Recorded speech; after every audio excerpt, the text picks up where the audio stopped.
Lately, I've been wondering about those outfits. You know what I mean, right?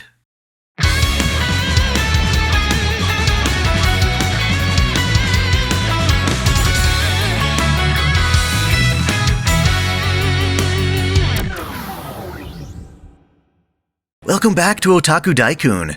Today, I'd like to discuss the existence of, for lack of a better term, those outfits in media. More specifically, the outfits fictional characters are forced to wear against their will or preferences that, despite their negative context, are remembered quite fondly by their respective fandoms. More often than not, it involves female characters, usually in a state of captivity or distress, being forced to wear an outfit picked out by their oppressors. The most iconic of all of these is, of course, Princess Leia Organa's slave bikini from Star Wars Return of the Jedi. After being captured by the alien crime lord Jabba the Hutt, Leia is chained to his side, forced into wearing a rather skimpy yet exotic metal and cloth bikini. In spite of the fact that this look is literally named Slave Leia, it is extremely popular among fans, both men and women, even to this day. Sure, there are people who complain about her objectification, especially in terms of collectible action figures and the like, but for every one of them, there are dozens more striving to emulate the look in cosplay for various reasons, ranging from yearning for male attention to simply enjoying the fashion and feeling empowered. Of course, this might be helped by the fact that Leia, while in the iconic outfit, uses Jabba's chains against him to strangle her captor. Further in its favor is the fact that Carrie Fisher herself wanted to have Leia in a more feminine outfit compared to what she wore in the previous two films. I'm not so sure a bikini was what she had in mind, but at least it didn't come out of nowhere. Regardless, what should we think of this costume? Is liking it a sign of fetishizing female oppression? It's not like Leia would ever wear it again. Certainly not on her terms. But does that fact even matter? What does it mean for the women who cosplay her? Are they simply being promiscuous and indecent? Or is there a more noble intent? Naturally, I wouldn't bring this up if it didn't also extend to anime. While not entirely encompassing, these outfits often fit the trope, go-go slavery on TV tropes. And anime has its fair share of them. My favorite character of all time, Toria Pendragon, winds up in such an outfit in the Unlimited Blade Works route of Fate Stay Night, when she's held captive by Medea in the church's basement. Castor forcibly dresses the King of Knights in a rather glamorous dress, complete with garter belt and stockings. Similar to Leia, Saber did not choose the outfit. While she never comments on the outfit herself, it's clear that she was introduced to it during unfavorable terms. Certainly, this is probably supposed to be a sadistic form of fan service, in which we are to admire her beauty as a damsel in distress, but that's not the only merit the costume has. I happen to own a figure of Saber, happily posing in the very same outfit. Is that just a non-canon fantasy, to pretend she might actually wear this dress of her own accord after escaping captivity? Should we feel guilty for liking the look? How about Colin from Code Geass? She gets put in a fancy Britannian ball gown after being captured by Suzaku and the other knights. Should we feel ashamed for liking it? Then there's her bunny girl getup. She's only wearing it for a mission, yet it's remembered by us quite fondly. Perhaps you'll be more familiar with Asuna's Titania costume from Sword Art Online. In the game Alfheim Online, Asuna is captured by her creepy suitor Sugo and imprisoned in a birdcage high up in the sky. To fit Sugo's perverted fantasy, she is dressed in a revealing fairy outfit. Admittedly, it's very pretty, and she wears it well. But at no other point in the story does she ever return to wearing it. I wouldn't blame her either, since it's the same costume Sugo tears off of her chained body in a mad fit of lust. That said, the costume is a fan favorite. I've got a different figure of her in this outfit, and she's content.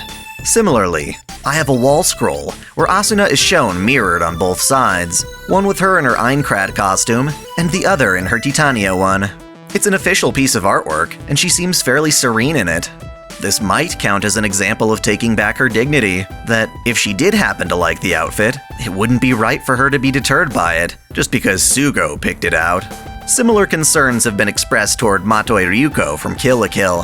Her iconic sailor uniform, Senketsu, literally tears off her clothes and forces her to wear him instead. Senketsu's default form is innocent enough, but When he transforms into his Kamui form, Ryuko is clearly embarrassed. At first, anyway. By the time she realizes Senketsu can help her avenge her father, she opens up to him and becomes empowered by the shameless outfit. By the end of the series, she's legit upset by the thought of losing him. Sure, the two start off on bad terms, but overall it's a non-issue, since it's clear Ryuko came to adore her clothes. Believe it or not, while rare, it does happen to men, though it's less often a matter of imprisonment, and more often forced cross-dressing. Cloud from Final Fantasy VII has to dress up like a girl in order to infiltrate Don Corneo's mansion and rescue Tifa. At least, that's what he thinks he has to do in the moment. Admittedly, Cloud's not horribly distraught by the dress, but his lack of enthusiasm makes it clear he's not wearing it for his own sake. And yet, fans love this section of the game, and many artists love bringing the scene to life. Cloud's supposed emasculation is a fine delight for the fangirls. Is it really okay to celebrate a moment of Cloud's that he's not exactly thrilled about? My personal take on this harkens back to Persona. In all three of the dancing games, the characters, both men and women, express their approval or disapproval toward the outfits you select for them, turning you, the player, into the supposed bad guy for dressing them up according to your whims. How is it? Does it look alright on me? Do I have to wear this? Do I absolutely have to? I'd hesitate to wear something like this. Wait, what is this? I'm so not wearing that! Yeah, no. I see.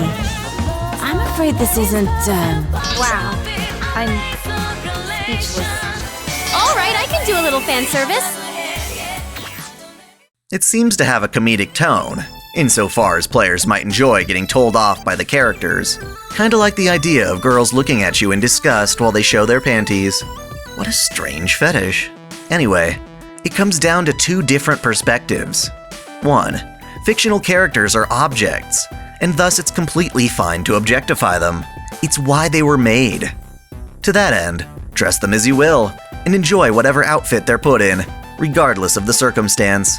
On the other hand, one way to enjoy these characters is to go along with the context and canonical lore they were written with. While they have no humanity, we may choose to suspend our disbelief and pretend they do. Honestly, I think the phenomena about these subjugated outfits being beloved and popular comes down to the gray area between these two perspectives. We can go from, "Oh no, Saber, we've got to save her," to "Damn, she's really pretty," on and off as we please. While some people worry that this is fetishizing subjugation and emotional discomfort, I feel it's one of those things that really only works the way it does because it's fiction.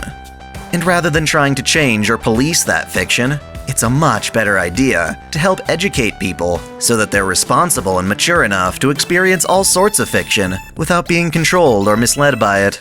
Those are just my thoughts anyway. What do you all think? Is it okay to like a costume, even if it was forced upon someone? Let me know in the comments below. Thanks for watching. If you enjoy this channel, help me beat the algorithm by liking, commenting, and sharing the video, subscribing to Otaku Daikun, and most of all, smashing that notification bell as if it were your waifu. That way you'll never miss out on all of my anime content, lore videos, live streams, and Holy Waifu Wars polls. My vids are struggling to get featured, so that bell is absolutely critical. If you want to support me directly, check out my Patreon, or consider donating via Super Chat. And as always, celebrate your fandom.